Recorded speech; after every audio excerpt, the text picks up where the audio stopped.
Ei, Tânia, tudo bom? Seja bem-vinda. Sejam todos e todas muito bem-vindos, bem-vindas. Estamos para começar agora mais um encontro nosso, né? Dr. Tiago Tarran. Elô, tudo bem, Elô? E que bom, tanta gente já acessando. Nós vamos dar continuidade à nossa live, ao nosso bate-papo com o Dr. Tiago Tarran, nosso querido amigo, e tem podido ajudar tantas pessoas com o seu conhecimento, né? Então, para a gente não perder muito tempo, o que a gente vai fazer? Vou chamar logo o Dr. Tiago à sala para iniciarmos, né? Já tem um número bacana de pessoas. O pessoal está entrando, Naidinha.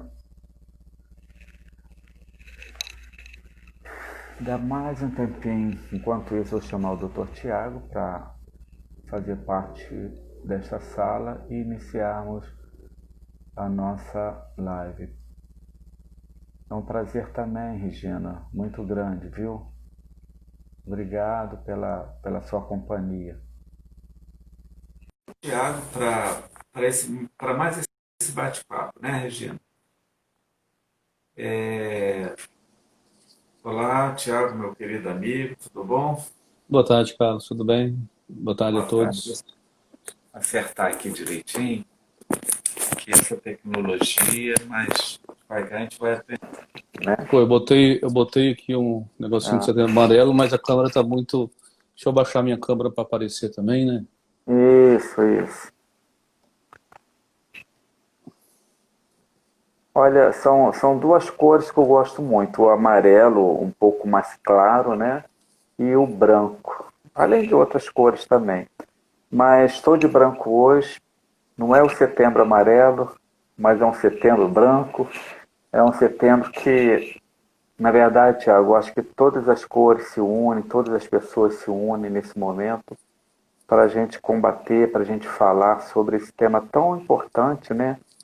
E a gente precisa falar dele, né? Existem ainda pessoas que têm aquele preconceito quando fala de suicídio, parece que não pode falar, uma vez que é a realidade nossa mesmo, né? A realidade do mundo, né? Muitas famílias passam por problemas de perdas, né, de entes queridos com a questão do suicídio. Então, é importante, não só nesse mês de setembro, mas em todos os meses, falarmos de forma incansável sobre esse mal que assola o mundo, né? Muitos jovens, adultos, idosos também tem crescido muito o número, que estão passando por esse problema aí. A gente precisa de alguma maneira entender isso para poder ajudar essas pessoas, né?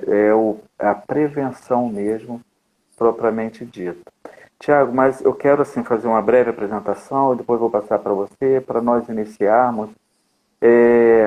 Ficaram algumas perguntas, já que no nosso último encontro nós falamos sobre o transtorno bipolar, né? Então essas pessoas cobraram, falei que nessa live nós faríamos isso até em consideração e respeito a essas pessoas que tiveram suas dúvidas, né? E a dúvida de um pode ser dúvida de muitas outras pessoas também, evidentemente. Então, eu sou o Carlos Azevedo, sou psicólogo, tenho atuado muito nessa questão aí dos transtornos ansiosos e depressivos, principalmente nesse período aí de pandemia, principalmente, né? E quero agradecer assim a chave da questão na pessoa da Fátima Max, também psicóloga, ela é idealizadora e coordenadora dessa plataforma, que tem ajudado muita gente, né? E de igual forma, eu quero parabenizar e cumprimentar todos os colegas psicólogos da chave da questão, da SAEP, do curso de especialização, todos os psicólogos, médicos, profissionais da área de saúde e profissionais afins que nos acompanham nesse momento e que contribuem sobremaneira com a sua presença. Então, Tiago, é um prazer também estar com você nessa 7ª live consecutiva. A gente vem abordando vários assuntos. Eu tenho falado muito, assim, que eu tenho aprendido bastante com você, pela sua simplicidade, uma pessoa humana, uma pessoa religiosa, uma pessoa inteligente e uma pessoa bem interessante, viu, Tiago? Porque você é um dos poucos profissionais da área de saúde, médico, que eu conheço, que fica ali à disposição do paciente. Então, não é só aquele médico de consultório, mas todo paciente, seus pacientes, tá? Eu posso falar isso com testemunhos, eu atendo muitos pacientes, alguns pacientes seus, né? E eu tenho recebido esse feedback. Então, você é a minha referência de psiquiatra, que eu tenho assim a plena confiança de encaminhar meus pacientes, não só pela sua pessoa, Tiago, eu sempre falo isso para todos quando eu tenho oportunidade, mas, sobretudo, pelo seu profissionalismo, pelo seu comprometimento com a causa, pelo seu respeito que você tem ao ser humano. Então, isso é algo que me cativa, isso é algo que me acrescenta cada vez mais na minha vida, né? O amor que eu sinto por cada pessoa que eu atendo, o amor que eu sinto pela pessoa humana, né? Então você faz parte desse ciclo e que você também respeita, que você também admira e, sobretudo, tenha o maior cuidado, o maior amor para com essas pessoas que precisam do seu trabalho, do seu serviço. Então, Tiago, fique à vontade para fazer uma breve apresentação e para a gente iniciar então a nossa live. Obrigado, viu, Então, Tiago, pela sua presença. tô te pagando bem, Carlos, né? Tô te pagando, o Posso, não salário tá é? entrando em Não é? dia, Não, né? né? Então, Né? então é um prazer estar mais uma vez participando, né? 7ª live consecutiva. Começamos com um projetinho tão, tão simples, né, Carlos? Sim. E tá se tornando uma coisa muito importante, que a gente está tendo um feedback muito legal de pacientes ou de interessados em saúde mental. Boa tarde a todos, para quem não tinha entrado. Meu nome é Tiago Tarran, psiquiatra, católico, roqueiro, tricolor, Quero. atuando em Cachoeiro, Marataízes. É o que o Carlos falou, simplesmente, tudo se resume em uma palavra só, é empatia. É o que a gente vem falando aqui sempre. Se todo mundo tivesse mais empatia pelo próximo, tudo seria muito mais fácil ou menos difícil, mais suportável. Então, o que falta hoje é muita empatia.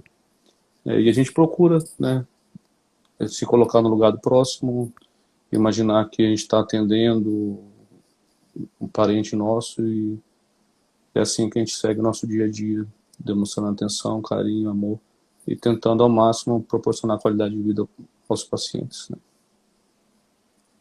É isso aí, Tiago. Tiago, como eu falei na última live nossa, a gente abordou sobre o tema do transtorno bipolar, né? Então, como ficaram algumas perguntas aqui, poucas perguntas, eu vou Uhum. fazê-lo aqui. A Gilda, ela quer saber que o, o bipolar, se ela pode ter confusão mental, convulsão mental e também ter problemas cardíacos. Então, o bipolar ele pode ter confusão mental em caso de delírio e alucinação, que vai atrapalhar toda a sua sensopercepção, né? A forma como ele vê a realidade, enxerga a realidade. Então, pode causar confusão mental. O bipolar não leva a quadro de convulsão, que seria crise epilética, isso não tem relação, são patologias distintas. E a última pergunta? Se... E se tem problemas cardíacos? Não, não. Pode ter por consequência de medicação ou ficar sem, em fase maníaca, enfim, mas de forma direta não. Indireta, talvez. Ah, ok. A Maristela pergunta se existe diferença no tratamento para depressão e transtorno bipolar. Com certeza. Normalmente, em depressão, você usa antidepressivo, e no transtorno bipolar, você usa estabilizadores de humor e talvez antidepressivos também. Mas o tratamento são diferentes, com focos diferentes, com objetivos diferentes. E a Polly pergunta, com que idade aparece o primeiro sintomas do transtorno bipolar? Normalmente, dos 15 aos 25 anos costuma ser costuma acontecer as primeiras crises, né? A média, o período mais comum de diagnóstico é em torno dos 20 anos, mas essa pode acontecer nessa faixa etária, dos 15 aos 25. É, Tiago, agora, na última live, muitas pessoas perguntaram, né, sobre a questão, não só isso, não só para quem tem um transtorno bipolar, mas ainda muitas pessoas recusam a tomar a medicação, né? Então, a pessoa pergunta aqui, a Sandra, o que fazer quando uma pessoa se recusa a tomar a medicação, uma pessoa com transtorno bipolar? Existe a opção de dar a medicação de forma escondida, em alimento, suco, né, que não seria o ideal, mas se não tem alternativa. Ou injetável, existe a opção de medicações que você podem fazer a cada 15, 20, 30 dias. E, último caso, internação. Invariavelmente, o bipolar que recusa a medicação, como a gente falou aqui outras vezes, vai chegar o momento que vai ser necessário internação psiquiátrica. Uhum. Quer dizer, não só para o bipolar, né, Tiago? Para Não só outros para o bipolar, transtornos também, né? com certeza. E, Tiago, tá. Outra aqui, o Augusto pergunta que a compulsividade é um sintoma também do transtorno bipolar? Sim. O bipolar ele pode ser compulsivo, ter característica compulsiva e de forma variada. Compras, sexo, hipersexualidade, alimentação, enfim, drogas. Normalmente o bipolar em fase maníaca, né, na depressiva obviamente não, mas na fase maníaca ele pode ter o comportamento compulsivo, sim. Certo, legal. Então, Tiago, a gente vai começar a falar sobre suicídio, né? Setembro Amarelo. Sim. Pediria às pessoas que, caso tenha qualquer dúvida, caso queira perguntar, aproveitar a oportunidade aí. A gente está aqui para anotar, né, as perguntas e, se possível, respondê-las, né? Caso fique alguma pergunta, a gente se compromete de, Sim. né, no próximo momento, para que você não fique sem a resposta. Até porque é um tema muito amplo e muito complexo, né, Carlos? Muito complexo, o tempo é curto demais, né? Sim. O tempo é muito curto. Tiago, já sabemos assim, várias situações que as estatísticas, por exemplo, são desanimadoras. A gente sabe que a cada 4 segundos uma pessoa se mata no mundo, que entre 15 a 24 anos o suicídio é a segunda causa de morte, ficando apenas atrás dos acidentes de carros. Quando eu falo isso assim da própria estatística em si, que a gente pode acessar a internet e fazer esse estudo, ver as fontes mesmo, né? E sobretudo, Tiago, também é importante salientar que no Brasil a taxa de suicídio ela aumentou cerca de 7%, né, na contramão do mundo, onde houve, de certa forma, uma queda de quase 10%. Aí, isso são informações que a gente pega, tal, isso a pessoa pode pesquisar na internet também, fazer estudos sobre o caso, e vai encontrar muitas informações sobre a questão do suicídio, sobre a questão da prevenção ao suicídio. Agora, o que mais me preocupa é o seguinte, tá? As informações elas estão aí, disponíveis. O que me preocupa e o meu pensamento, eu acredito que o seu também, Tiago, é no sentido assim, gente, vamos tratar a questão do suicídio com mais seriedade, vamos tratar com mais respeito, porque é algo, pelos dados estatísticos que a gente acabou de citar, é algo assim alarmante, é uma situação assim muito difícil. Eu posso falar que eu perdi amigos suicídio, né, de diversas maneiras, seja com medicamentos, o, o, o uso excessivo de medicamentos, ou por outras questões, até mesmo enforcamento.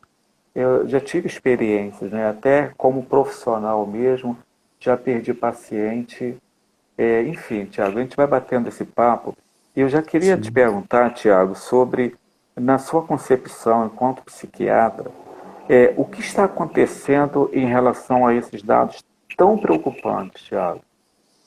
Então, o suicídio é uma doença, um problema de saúde pública a nível mundial, tá, Carlos? Isso não é exclusivo do Brasil, o mundo inteiro se preocupa muito sobre o suicídio e se faz pouco. São poucos países que têm programas efetivos de prevenção de suicídio. Pouquíssimos. A grande maioria ainda está envolvido com tabu, preconceito, estigma, sempre jogado para debaixo do tapete. Você comentou de amigos próximos, né, familiares, praticamente em toda a família existem casos de suicídio, mas ninguém comenta, ninguém fala nada. No Brasil, principalmente, existe muito subdiagnóstico, não se, não se notifica, enfim, problemas de outras patologias também, não só em questão do suicídio. Mas só corrigindo a estatística que você falou, a cada 30, 40 segundos alguém suicida no mundo. E a cada 3, 4 segundos alguém atenta contra a própria vida. Então é extremamente, né, em 17 minutos de live, quantas pessoas já não suicidaram no mundo? Então, essa estatística é cruel. No Brasil, a cada 40 minutos alguém suicida. O Brasil, no mundo, como a gente já falou aqui, ele é o primeiro em ansiedade, o terceiro ou quarto em depressão e o sétimo em suicídio.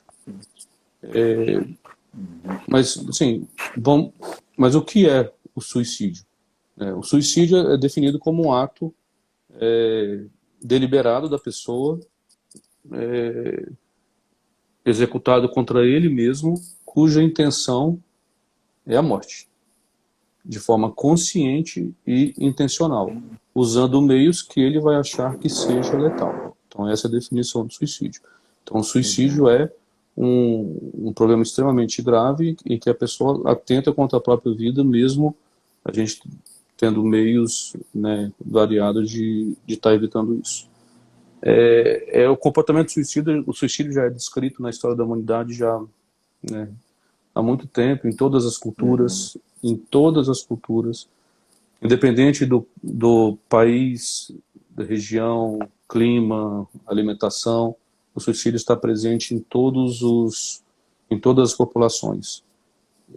Sofre influência de determinadas variantes, é multicausal, então sofre influência de genética, parte biológica, social, enfim. Por que as estatísticas só pioram em vez de melhorar? Primeiro, que não se tem política pública, né? Se fala sobre suicídio durante o mês de setembro e o resto do ano não se fala mais sobre suicídio. Tanto que muita gente até questiona, é muita hipocrisia, só se fala em suicídio no mês de setembro. Por que se faz isso? Aí eu rebato com outra informação. Por que em outubro se fala de câncer de mama, em novembro se fala de câncer de próstata, se são doenças que acontecem o ano inteiro? Então as campanhas são para se falar mais, para se estimular o bate-papo, a conversa, mas o principal é diminuir estigma e tabu e a gente falar mais sobre suicídio. Quanto mais se falar sobre suicídio, mais vai se diminuir os índices e a procura de ajuda. Por que essa estatística piora, ao invés de melhorar? O primeiro cerca de 98% dos casos efetivos de suicídio existe um transtorno mental não tratado. Então, teoricamente, existindo um tratamento adequado, a tendência é que esses números de suicídio diminuam. E vem outra questão, que é o acesso ao profissional de saúde, seja psiquiatra, psicólogo, enfim, acesso ao sistema de saúde mental, que é muito deficitário nessa região nossa. Então faz com que o acesso seja mais difícil, não se trate direito, o clínico geral do postinho tem muita boa vontade, mas acaba não tendo muito conhecimento, passa a medicação e não trata direito, enfim, cronifica, subdose e acaba não chegando ao especialista. Além disso, cada geração que passa nós estamos muito mais individualistas, muito menos resilientes, muito pouco conhecimento para lidar com frustração. As gerações mais novas, a gente já cria elas já para serem executivos, a gente queima etapas de infância, de adolescência. Então, tudo é muito complexo, Carlos. Sim, né? Por que as criança e adolescente já... Hoje é a segunda causa de morte no mundo inteiro por suicídio. Crianças de 15 a 24 anos, jovens de 15 a 24 anos, suicídio é a segunda causa de morte no mundo todo. No mundo todo. E se a gente for comparar nos últimos 20 anos, a taxa de suicídio em jovens aumenta, enquanto da população geral diminui. E por que se aumenta em jovens? Por essas questões que a gente conversou agora, né? Diminuição de resiliência, cada vez que passa a alfabetização é sempre mais cedo. A gente começou a alfabetizar com 6 anos, hoje em dia a molecada com 4 anos já está na escola alfabetizando. É um caminho que, né, eu não sou educador, mas queima-se etapas, né? É uma fase muito importante pensando em cognição, mas você tem mais propriedade do que eu, é uma fase muito importante na formação dessa psicoafetividade, né? E que não acaba não se formando. E jovens individualistas que não sabem lidar com problemas e sem iniciativa, criado dentro da tecnologia, com o mundo na palma da mão, mas que não sabe descascar uma laranja. E com qualquer problema, não sabe lidar com o problema, com frustração, e vê no ato de suicídio um caminho rápido, fácil, enfim. Além dos traumas, bullying, cada vez mais comum, abusos físicos, psicológicos, enfim, aí as causas na infância são inúmeras, mas essa estatística é muito, muito, muito cruel. É assustador, né? Tiago, e como um comportamento suicida, ele se desenvolve? Que é interessante também. Normalmente o comportamento suicida não acontece da noite para o dia. São várias situações que vão acontecendo no comportamento que evidencia que alguma coisa vai acontecer. Obviamente os pais, né, como leigos, acabam não percebendo, a não ser que alguma coisa muito, muito grave aconteça. Mas como que a gente pode identificar um suicida? Como que o comportamento pode nos dar sinais de alguma situação que esteja acontecendo? Mudança de comportamento, né? É o clássico, né? Ou era muito alegre, festivo, passa a ficar retraído, socializava, não socializa mais, fica restrito dentro do quarto, ou sinais claros assim de deixar testamento, ou deixar coisas que gosta. Se acontecer alguma coisa, isso aqui fica para você, fica para fulano.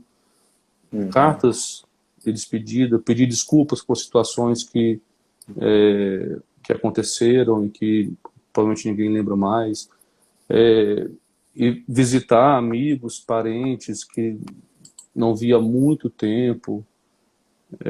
Situações mais graves, como comprar arma, seja branca, seja de fogo, mangueira, corda, enfim, comprimidos, né? Perceber alguma mudança nesse sentido, tem que ficar de olho. Ficar muito triste ou muito alegre de repente, né? Perda de interesse em atividades que gostava. Enfim, esses comportamentos são muito... alguns são difíceis de perceber para quem é leigo, né, Carlos? Para a gente acaba sendo mais fácil, mas para os pais que são leigos acaba sendo difícil. Mas é o que a gente vem falando aqui em outras lives, pensando em família, né? Olhar mais para os nossos filhos, né? Pensando no jovem, né? Olhar mais, conversar, perguntar o que está acontecendo, sentar para ouvir. Não é só perguntar e tchau, né? Ouvir o que o jovem tem para falar, o que o nosso filho tem para falar, tem para queixar, o que está angustiando ele, enfim. Mais diálogo, né? Isso está faltando tanto nas nossas famílias hoje em dia, né? Muito, muito, muito mesmo, Tiago. Eu tenho trabalhado muito isso. quando eu atendo adolescentes, jovens, é sobre a questão do diálogo. Como está faltando isso no seu núcleo familiar, né? Há um Sim. distanciamento, as pessoas moram juntas, mas ao mesmo tempo a impressão que dá é que vivem separados, vivem tão distantes, né? Porque falta exatamente isso. Tiago, tem duas perguntas aqui, eu só não deu para pegar o nome, que ela dá para se juntar aqui, né? Qual o melhor posição da família ao perceber um filho com comportamentos estranhos? E como identificar se é sinal de suicídio? E ao mesmo tempo uma outra pessoa pergunta, como saber se a pessoa tem índice de suicida? Eu acho Então, que dá para juntar. observar comportamento, né? Perceber um Sim. comportamento estranho, obviamente procurar ajuda, conversar, procurar dialogar. Normalmente, quem tem pensamento de suicídio, né? Quem tem a ideação, o desejo de suicídio, manifesta de alguma forma e vai, em algum momento, vai extravasar e vai falar. Então, Uhum. perguntar, né? Não obrigar a falar, né? Mas perguntar o que está acontecendo, está disposto a ouvir, percebeu alguma situação de risco, procurar ajuda, né, no serviço de saúde pública. Essa questão do índice de suicídio, isso é muito, né, obviamente muito, não dá para mensurar isso, é muito individual, mas a gente tem que ficar muito atento em relação a isso. Eu acho. Um outro grande problema que acontece, principalmente em jovens hoje em dia, Carlos, a diminuição do núcleo familiar, né? Antigamente a gente tinha famílias, né, pais e 3 filhos, 4 filhos. Hoje, a maioria das famílias tem um filho só, no máximo 2. Então, a diminuição da quantidade de, de pessoas no seio familiar também Uhum, influencia muito o individualismo, né? Cada uhum. um tem sua TV no quarto, ninguém, né, socializa mais dentro de casa, né? É Sim, complicado tem. isso. É. E, Tiago, em cima do que você falou também, como é importante, né? A pessoa ao perceber, pegando o gancho aí da pergunta anterior, em relação que muitas mães, né, se preocupam, evidentemente, não seria diferente, mas com relação a essa atenção, porque às vezes a maneira de você abordar uma pessoa suspeita, uma pessoa que está tendo algum comportamento estranho ou algum comportamento suicida, porque muitas das vezes a pessoa ela sinaliza o tempo todo e a gente precisa ficar atento e, sobretudo, saber como abordá-lo também, porque às vezes a preocupação é tão grande, o desespero é tão grande de uma mãe, de um pai, que em vez de abordar de uma forma leve, chamar o diálogo, conversar de uma forma tranquila, porque às vezes a própria ansiedade dos pais acabam agravando mais ainda a situação, assustando Com a pessoa, certeza. né? Então, chegar com calma, conversar, procurar saber os motivos e, claro, providenciar logo a questão de um profissional que possa dar esse suporte, porque não dá para ficar calado, não dá para pensar que isso é passageiro, é ficar atento e buscar logo ajuda. E é por isso que a gente está aqui de uma forma voluntária, fazendo essas lives, para poder trazer essa orientação, trazer o esclarecimento a toda a sociedade mesmo, dando a nossa contribuição, né, Sim. Tiago? E Tiago, só te dar um dado estatístico que eu peguei, para quem não sabe, eu trabalho no CAPAAC, que é um hospital de urgência e emergência psiquiátrica, exclusivamente psiquiátrica aqui em Cachoeiro. Eu fiz o levantamento, meu plantão é 24 horas, eu fiz o levantamento só do meu plantão, não tive tempo de pegar dados dos outros dias da semana. Eu peguei de um dia da semana nos últimos 3 meses, de cada 3 atendimentos no meu plantão, um envolvia o espectro suicida. O que é o espectro suicida? Não é só quem tenta suicídio, mas quem tem planejamento, quem tem a ideação.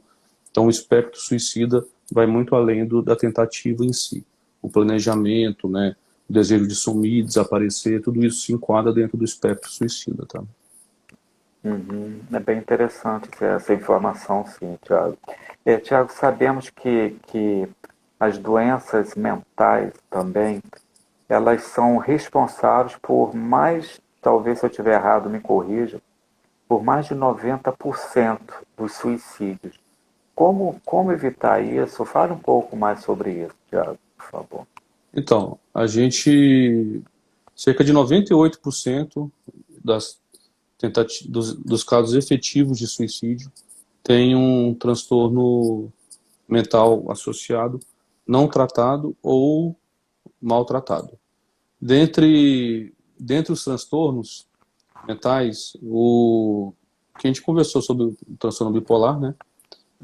Os transtornos de humor, né, que inclui transtorno bipolar e depressão, correspondem a cerca de 50% dos casos de suicídio. Então, né, essa estatística só já, né? Então, depressão, transtorno bipolar são os casos mais comuns, transtorno por uso de dependência de substância, álcool e droga, e esquizofrenia. Também casos de ansiedade, transtorno de personalidade. Essas são as patologias mais comuns. E, obviamente, quanto mais a patologias associadas, maior o risco de suicídio. Que é muito comum o bipolar ter uma dependência do álcool, é muito comum o esquizofrênico ser dependente químico. Então, quanto mais patologia associada, maior o risco de suicídio. Agora, são doenças potencialmente tratáveis, né, Carlos? Então, teoricamente, o suicídio é potencialmente, praticamente 100% tratável. Basta, né, o acesso ao serviço de saúde, seja público ou privado, e um tratamento adequado. Basta, quando a gente fala entre aspas, porque a gente sabe que o sistema público hoje no Brasil e até o privado é muito falho, o acesso é muito ruim, demora muito tempo, enfim. Mas, né, teoricamente, são doenças potencialmente tratáveis e o suicídio potencialmente evitável, né? Tiago, até isso mesmo, né? Antes de uma outra pergunta, por exemplo, o que eu pensei aqui na pergunta, de um alerta mesmo, né, em uma pessoa que está pensando em suicídio. Né? Eu tenho uma prática, Tiago, desde a época do Rio de Janeiro, quando atendia lá, né? E eu pegava alguns casos, quando eu percebia algum sinal de suicida, ou até mesmo quando o paciente verbalizava de alguma maneira esse comportamento, primeiro procedimento meu, encaminhar para o psiquiatra. Primeiro procedimento.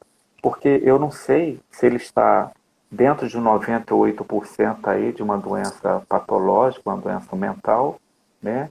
Ou se é outra causa que leva também a pessoa ao suicídio, né? Melhor Às pecar vezes, por excesso, né? exatamente. Então, e eu lembro de um caso que eu fui procurado rapidamente, uma pessoa, até um amigo, tá, da caserna militar, ele encaminharam para mim e o primeiro procedimento foi encaminhar essa pessoa para o psiquiatra. Mas só que houve uma falha aí nesse transcurso, que eu havia pedido uma pessoa que pudesse acompanhá-lo ao psiquiatra e isso não foi feito, né? Conclusão, ele não foi ao psiquiatra, não teve acesso à medicação adequada, né? E, quer dizer, ele não teve a medicação, na verdade. E para minha surpresa, no dia seguinte, ele tinha cometido suicídio, né? E eu fiquei assim muito triste. E outros casos também que eu já tive, mais dois casos que eu tive, que eu chamei a família, orientei a família, falei da necessidade de um acompanhamento psiquiátrico, que precisava entrar com a medicação, e eu não fui atendido. A família não levou e depois me veio a informação pela própria família que tal pessoa havia cometido o suicídio. Então são coisas que nos deixam tristes quanto profissional, porque a gente se preocupa muito de trazer, de falar, de orientar muito, mas as pessoas precisam mais ficar atentas a determinados comportamentos assim, né? E tomar as providências devidas mesmo, porque senão não adianta. E quebrar o preconceito e os mitos, né, que existem em relação ao suicídio. Ah, quem quer se matar quem fala em se matar é para chamar atenção. Pô, pelo amor de Deus, né, em pleno século XXI, com acesso à informação que a gente tem, pensar isso é de uma atrocidade absurda. Só vai induzir mais ainda a pessoa a querer se matar por frustração. Quem quer se matar não avisa. Pelo amor de Deus. Já ouvi muito isso. Quem tem o pensamento de suicídio, ele vai avisar. E só depois que suicidar que você vai perceber os recados que foram dados lá atrás. O que gera muita culpa, muita frustração, o que eu poderia ter feito diferente. Então é muito melhor você, né, escutar do que depois se arrepender e carregar um fardo aí a vida toda. Quando a pessoa pensa em se matar, ele vai fazer isso pro resto da vida? Não. Obviamente também o suicídio é tratado e pode ser muito bem tratado. Se a gente conversar sobre suicídio, vai incentivar cada vez mais pessoas a suicidar. Assim, quanto mais se falar sobre suicídio, mais a gente vai prevenir o suicídio. Então, né, o suicídio é uma decisão da pessoa, é um direito, é um livre-arbítrio. A pessoa pode decidir suicidar. É verdade, a pessoa tem o livre-arbítrio, a pessoa decide. Mas se existe uma doença por trás que vai induzir a isso, deve ser tratado para evitar que isso aconteça. E o que a gente vê muito, o jovem não tenta suicídio, o jovem tenta suicídio para chamar atenção. O jovem se automutila para chamar atenção, para chantagear e conseguir o que quer. Isso também é um outro absurdo, né? A gente acabou de falar aí das estatísticas de suicídio em jovem e adolescente, que só vem aumentando. A automutilação é um fator de risco para comportamento suicida. E mesmo que o jovem faça isso para chamar atenção, isso já demonstra que alguma coisa não está funcionando bem no cérebro, que precisa ser tratado. Porque né, ninguém em sã consciência vai se mutilar ou tentar suicídio para fazer uma forma de chantagem. Alguma coisa muito séria está acontecendo, né? É verdade. E Tiago, assim, até a título de informação, e é tão importante quando você fala assim, é tratável, né? As pessoas precisam entender isso. E eu lembro numa das lives nossa aqui, que a gente falou sobre a depressão. A depressão tem cura, mas quando tratada, ela precisa ser tratada. Sim, e eu lembro bem tratada, né? Tem cura. Bem tratado. Eu lembro de um caso, Tiago, não foi diferente, essa pessoa foi até um orgulho para mim. Durante o processo terapêutico, ela foi uma pessoa tão engajada, ela aceitou, eu encaminhei para o psiquiatra na ocasião, ela fez o tratamento direitinho. Durante o processo terapêutico dela, foi tão bacana que ela resolveu fazer psicologia, né? Ela ficou encantada com o progresso dela no processo terapêutico, no processo medicamentoso, com aquele profissional psiquiatra.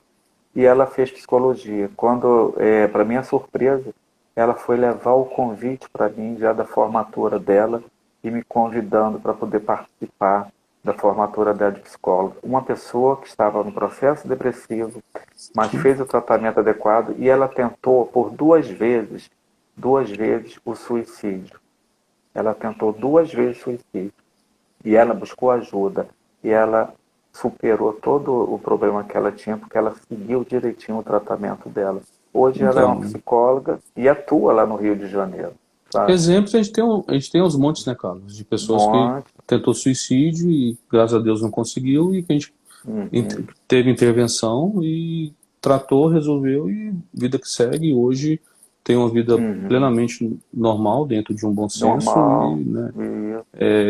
e podendo dar testemunho, podendo dar a sua palavra para quem está sofrendo, né? E isso é muito importante também. Tiago, e qual o índice assim, de suicídio entre crianças? E quais os motivos? Então, é muito raro, né, o suicídio em crianças antes da puberdade. Essas estatísticas ainda estão sendo formadas, a gente tem dados, a gente tem casos de suicídio antes de 9 anos, mas ainda não tem muita robustez de dados. Os dados que a gente tem mais robustos são após a puberdade.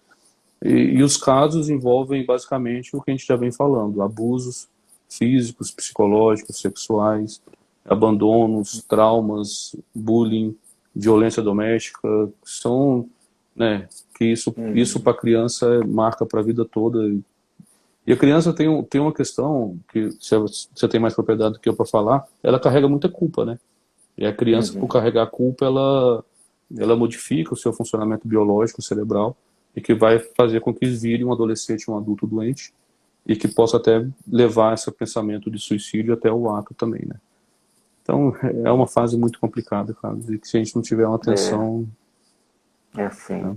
E, Tiago, uma outra questão também é o seguinte: a gente sabe que existem fatores de proteção e de risco nos comportamentos suicidas, né? Fala um pouquinho sobre esses fatores, Tiago. Eu acho super interessante isso também. Então, os fatores de risco para suicídio. O principal fator de risco é uma tentativa de suicídio prévia, né? Se já tentou uma vez, a chance de tentar outra é grande Hum, se não tratar a doença de base. O outro fator de risco é a existência de um transtorno mental, que é o que a gente vem falando. Mas quais outros uhum, fatores de risco que existem também? É o que a gente acabou de falar aqui, abuso sexual na infância, uhum, é, uma alta recente de internação psiquiátrica é um fator de risco, porque pode ter abandono de tratamento, abandono de medicação, uso irregular de medicação. Doenças uhum, incapacitantes também são fatores de risco, impulsividades, agressividades, isolamento social, casos de suicídio na família, né, quanto mais casos de uhum, suicídio na família tiver, maior é o risco. É, e falta de apoio familiar, falta de uma estrutura familiar. A gente sabe o tanto que é importante a família nesse contexto, né, Carlos? uhum, E é, aí a gente, né, pensando nos fatores protetivos, né? Obviamente a ausência de doença mental, quanto maior a sua autoestima, né, quanto maior a uhum, autoestima você tiver, melhor. Um bom suporte familiar, né, que a gente vem falando aqui em toda live, a importância da família, seja para o lado bom, seja para o lado ruim, né? uhum, Uma capacidade de adaptação, né? A própria resiliência, a gente poder lidar com os uhum, problemas sem que eles nos façam sofrer em demasia ou sofrer o mínimo possível, né? Nossa uhum, capacidade de resolver problemas, né? Estar empregado, o índice de suicídio e desempregado é muito maior do que em quem está uhum, empregado. Ter filhos em casa, né? Estatisticamente, adultos sem filhos suicidam mais do que quem tem filhos, porque o filho costuma ser um ponto de apoio muito importante para evitar, mesmo que tenha um planejamento, para evitar o ato em si. São duas situações que a gente vê muito comum na prática nossa de evitar que o pensamento vire o ato. Normalmente é filho e religião, né, Carlos? São duas coisas que uhum. costumam segurar o suicida. Verdade. Uma efetividade terapêutica, né, uma resposta terapêutica, seja com medicação, com terapia, de preferência associados, Uhum. né, a base religiosa que a gente vem falando aqui, que é extremamente importante, Muito a importante. prática de atividade física, uma boa alimentação, uma higiene do sono, tudo isso é muito importante como fator protetor para evitar que uma doença base leve a algum pensamento ao ato suicida, né? Uhum. Tiago, tem a Tânia, ela pergunta que a gente até falou, deve ter acompanhado as respostas, né? Uma pessoa planeja o seu próprio suicídio? Sim. É, é, é o que a gente falou, sim, né? Ana Paula pergunta como ajudar as pessoas com sinais suicidas. Então, tentar estimular, levar, começar a fazer um acompanhamento, seja médico, psiquiátrico, psicológico, enfim. Procurar centros de apoio, seja por CVV, uma ferramenta Uhum. fantástica, por Muito boa. ligação, por Skype, enfim, qualquer forma de contato, eles estão disponíveis, é gratuito para o Brasil inteiro, 24 horas por dia. As redes de apoio, sejam religiosas, sejam familiares, sociais, né, isso também é muito importante. Uhum. Buscar ajuda, buscar estimular a pessoa a procurar ajuda e informar sempre que tem tratamento, tem como resolver e, e tentar estimular sempre lados positivos, estimular a resiliência, enfim. É. Não é Tiago, fácil, né, mas tem que ser feito. é, Você falou uma coisa assim tão importante também, Tiago, e eu vivo aqui, né, no consultório, você aí também, como, dentre outras importâncias também, como a autoestima ou a baixa autoestima, ela, puxa vida, leva o pensamento, assim, uma pessoa ter um pensamento tão trágico, né, da vida dela. Então, Sim. como é importante ela trabalhar essa questão da autoestima Não na só no vida dela, suicídio, né, né? cara, mas na sua vida E de maneira geral. Segurança para geral, tomar de decisão, né, autossuficiência de uma forma positiva, claro. Mas sim, a autoestima envolve uma série de situações positivas para o seu dia a dia, né? exatamente. Exatamente. Tiago, eu queria que você falasse um pouco mais sobre o seguinte, a gente sabe que existem muitos mitos, né? Embora você tenha falado um pouco, queria que você explorasse um pouquinho mais sobre isso. A gente sabe que tem muitos mitos envolvendo o comportamento suicida, né? Que a gente sabe que esses pensamentos geram preconceitos e estigmas. Fala um pouquinho mais sobre isso, Thiago, porque isso é tão forte, tão presente na nossa sociedade, e a gente precisa encarar isso com mais seriedade, né? E a gente vê isso na nossa prática aí o tempo todo, né, Carlos? O Os tempo todo. preconceitos, né? Apontar dedo, jogar pedra, isso a gente vê todo dia e o tempo todo e os pacientes sempre queixando. E muitas das vezes a gente vê no próprio consultório, parente, seja pai, mãe, cônjuge, na nossa frente apontando o Exatamente. dedo e criticando, né? Chega a Exatamente. dar um comichão, né? Enfim. Uhum. O É. primeiro, o clássico é dizer que, né, quem pensa em suicídio não fala. Quem quer se matar não avisa. Pelo amor de Deus, né?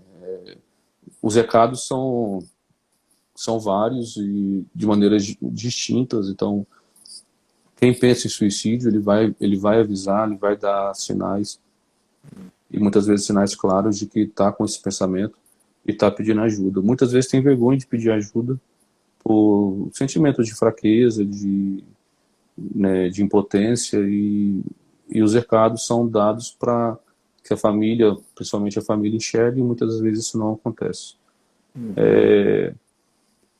Quem quer, quem tenta suicídio é para chamar atenção, isso também é um absurdo que a gente ouve muito também, é mais um mito, não é para chamar Uhum. atenção, a pessoa está sofrendo mesmo. A gente tem, o nosso cérebro ele tem um mecanismo de defesa que impede que a gente se machuque. Se você pegar uma caneta e um prego e tentar enfiar no seu braço, vai chegar um momento que você não vai conseguir, porque a gente tem um mecanismo de defesa. Uhum. Então, imagina a pessoa para tentar um suicídio, tentar uma automutilação, o tanto que ela deve estar sofrendo para quebrar esse mecanismo de defesa, né? Então, Sim. né, não é para chamar atenção. E como a gente falou aqui, mesmo que seja para chamar atenção, já demonstra que tem alguma coisa errada acontecendo, porque de uma maneira saudável Uhum. ninguém faz isso para chamar atenção, né?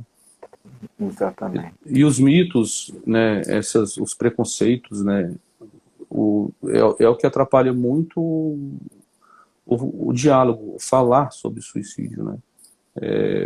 Ainda é um tema envolvido em muito preconceito dentro das próprias famílias. Então a gente precisa falar muito mais sobre suicídio e é o que a Uhum. gente tenta fazer, né? Fazer com que É, durante o ano todo a gente fale sobre suicídio. e, Não só na população geral, em jovem, mas também em idoso, tá, Carlos? Ah, uhum. o índice de suicídio, estatisticamente, em idoso vem aumentando muito, só que em idoso a gente não tem ideia de por que isso acontece, mas não se divulga, né? Suicídio idoso. Se divulga em jovem, em adulto, né? Mas em idoso não tem essa divulgação. Uhum. Se a gente for analisar, a taxa de suicídio em idoso é de 2 a 4 vezes maior do que na população geral. E, e não se divulga isso, né? Uhum. Existem os programas de prevenção de doenças no idoso. Se a gente for pegar estatisticamente as doenças que mais matam no idoso, nos últimos 20 anos, houve uma redução absurda no índice de óbitos por essas doenças. Doenças cerebrovasculares, doenças cardíacas, Uhum. hipertensão, diabetes, por programas de prevenção, que existem em qualquer posto de saúde. O Hiperdia, que todo mundo aqui já deve ter ouvido falar, programas de prevenção de pressão alta, de diabetes, fala-se muito sobre boa alimentação para evitar colesterol, para entupir veia, o derrame, o AVC. Então existe um programa de prevenção para essas doenças. E por que não tem para o suicídio? Por que não existe um programa de prevenção de doenças que levam ao suicídio, não só no idoso, mas na população geral? Só um dado estatístico aqui, acho que Singapura, eles fizeram um programa de prevenção de suicídio em idoso, identificação precoce de doenças que levam ao suicídio. O índice de suicídio em idoso lá reduziu drasticamente nos últimos anos, por programas de prevenção que se casos. Veja que os idosos nossos, chegando a 80, 90 anos, com saúde, né, mesmo com pressão alta, diabetes controlável. E por que existe programa de prevenção para doenças cardíacas, cerebrais, vasculares, mas não existe programa de prevenção para suicídio? Essas coisas que não sabe. Aí vai muito além do que a gente está conversando aqui, né, Carlos? A antipsiquiatria, né, isso né, que já vem desde lá de trás. A psiquiatria em si foi envolvida durante muito tempo em preconceitos e isso reflete diretamente na qualidade do tratamento dos pacientes e na resolução ruim que é o ato de suicídio em si, né? Tiago, você falou uma coisa tão bacana aí que eu lembrei agora de uma pessoa que foi minha paciente, com 74 anos de idade. Mantenho sempre contato com ela. Por favor, Carlos, você e o Tiago, por que vocês não falam? Aproveitem para poder falar sobre o idoso, porque tem muito idoso aí cometendo suicídio, o índice tem aumentado muito. Ela é uma pessoa muito esclarecedora e é tão importante quando você traz, porque a gente tem uma população idosa, né? Então, hoje tem muitas pessoas que nos assistem e cabe o filho também, inversamente, a gente está falando do cuidado que os pais devem ter para com seus filhos. Agora vamos falar de uma forma inversa. Os filhos devem ter muito cuidado para com seus pais, idosos, para com seus avós, né? Porque a gente pensa que eles não sofrem com isso tudo, e sofrem e muito mesmo, né? Sim, muito. E por conta desse sofrimento, acaba encontrando uma suposta saída que é o suicídio, frente àquela dor que ela sentindo. Enfim, então devemos ter muito cuidado. Eu penso assim na minha mãezinha, que ela tem Alzheimer, está com 89 anos, sabe? E a gente tem que ter cuidado, né? Os pais cuidam dos filhos para depois os filhos cuidarem, tem todo esse amor Então, e para com essa seus pandemia pais. veio para ensinar isso, né? Quantos filhos não estão olhando mais para os pais, né? Idosos e Exato, preocupados exato. com essa pandemia, enfim.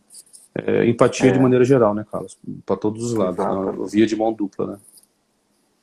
E como a gente tem aprendido, né, com esse período pandêmico aí, né? É Com um certeza. período de muito que nos traz assim, muita reflexão. E a gente deve buscar sempre essa tranquilidade, a calma e, sobretudo, a resiliência, algo que a gente vem sempre Isso falando aí. aqui. Tiago, nosso tempo está assim, já quase no final. Eu queria ainda provocar e falar um pouco mais sobre essa campanha, né? Visto que as pessoas falam muito, como você falou no início, é uma hipocrisia, porque só se fala em suicídio em setembro, enfim. A gente sabe que as campanhas de conscientização, de prevenção ao suicídio são muito importantes, não resta dúvida. O que pode melhorar, Tiago, na sua concepção, para que esse assunto, ainda tabu, comece a ser mais difundido e que, de fato, ajude e comece a ser ele sendo mais difundido, certamente, né, ele vai ajudar cada vez mais pessoas a encontrar uma saída, uma melhor solução.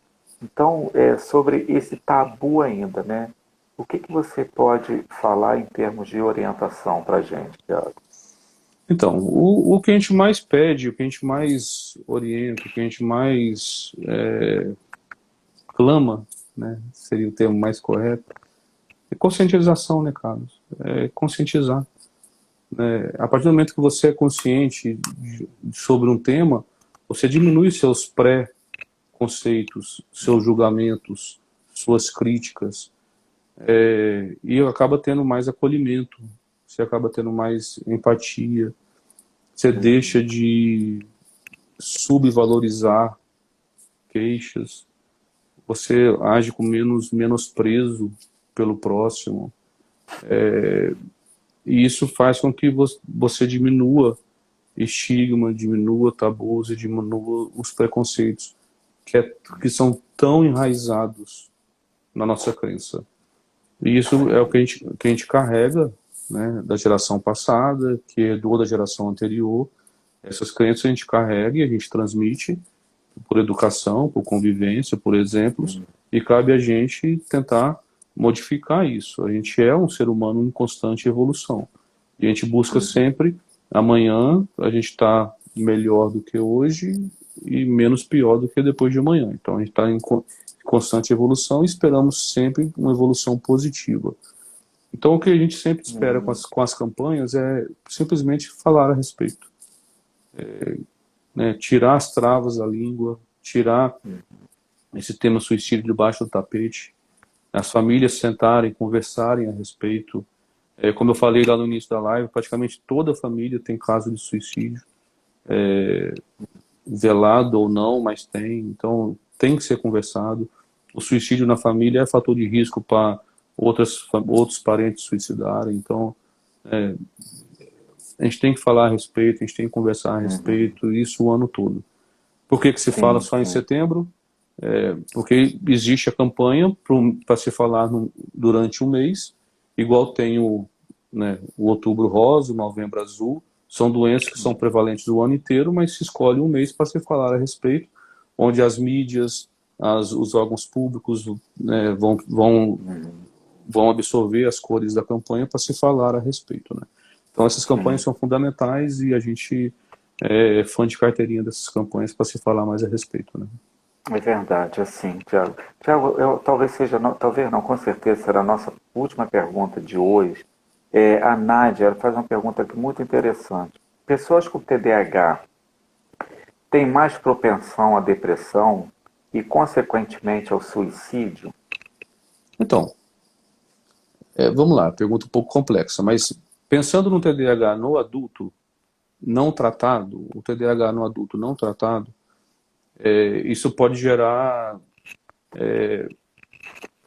desorganização, desmotivação, tornar ele disfuncional, não conseguir fixar em empregos, não conseguir fixar em relacionamentos, como se alguma coisa estivesse sempre puxando ele para trás.